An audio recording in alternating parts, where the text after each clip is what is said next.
اکثر لوگ یہ سوال کرتے ہیں کہ جنگ کوئی اچھی چیز نہیں ہے، امن یہ سب سے اچھی چیز ہے جس میں انسان سکون سے آرام سے رہتا ہے، لیکن یہ حالیہ پاک بھارت جنگ آخر کیوں مسلط کی گئی اور اس کی ضرورت کیوں پیش آئی؟ بات دراصل یہ ہے کہ یہ جنگ نہ پاکستان کی طرف سے اس میں پہل ہوئی ہے، بلکہ جو مودی سرکار ہے اس مودی کے موذی کے ذہن میں یہ تین باتیں اور تین بیماریاں بیٹھ گئی تھی جس کا ازالہ پاکستان کی طرف سے کیا گیا۔ پہلی بات تو اس کے ذہن میں یہ بٹھا دی گئی تھی کہ جو تمہارے طیارے رافیل طیارے یہ ناقابل شکست ہیں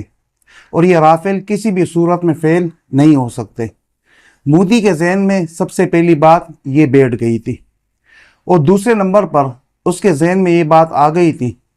کہ ہمارا جو دفاعی نظام ہے، ایئر ڈیفنس سسٹم جو ہمارا ہے وہ اتنا مضبوط ہے اور اتنا مکمل ہے کہ اس میں کوئی چڑیا پر بھی نہیں مار سکتی، اس لیے ہمارے ملک میں اور ہماری فضا میں کوئی پڑوسی کا یا کسی اور کا جہاز داخل ہو ہی نہیں سکتا۔ اور تیسری بات جو اس کے ذہن میں بیٹھ گئی تھی وہ یہ تھی کہ پاکستان بھارت کے آگے اگر جنگ ہو گئی تو یہ پاکستان بھارت کے آگے 10 دن تک بھی ٹک نہیں سکتا۔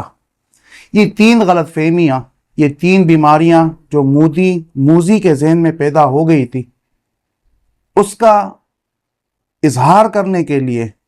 اور اس کو چیک کرنے کے لیے اس نے پاکستان پر حملہ کیا۔ پاکستان پر حملے کے بعد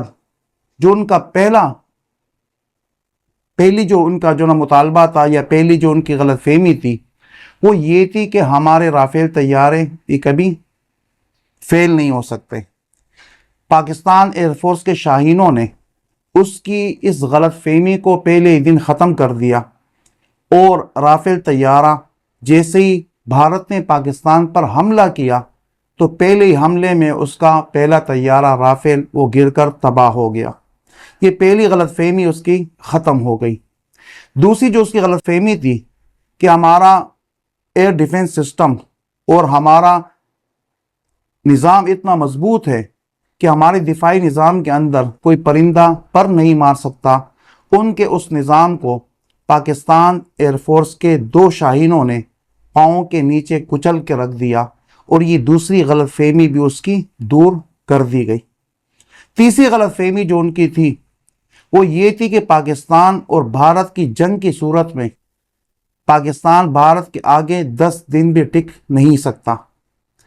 ان 3-4 دنوں کے جنگ میں، بلکہ گھنٹوں میں اگر دیکھا جائے تو 3-3.5 گھنٹوں کے جنگ نے یہ بات پوری دنیا پر ثابت کر دی، اور ساری دنیا کا میڈیا اور ذرائع ابلاغ اب یہ کہنے پر مجبور ہو گیا ہے کہ پاکستان نہ صرف بھارت بلکہ پاکستان 10 دنوں میں بھارت جیسے 10 ممالک کو 10 مرتبہ دنیا سے ختم کرنے کی صلاحیت رکھتا ہے۔ یہ جنگ نہ پاکستان کی طرف سے اس میں پھیل کی گئی،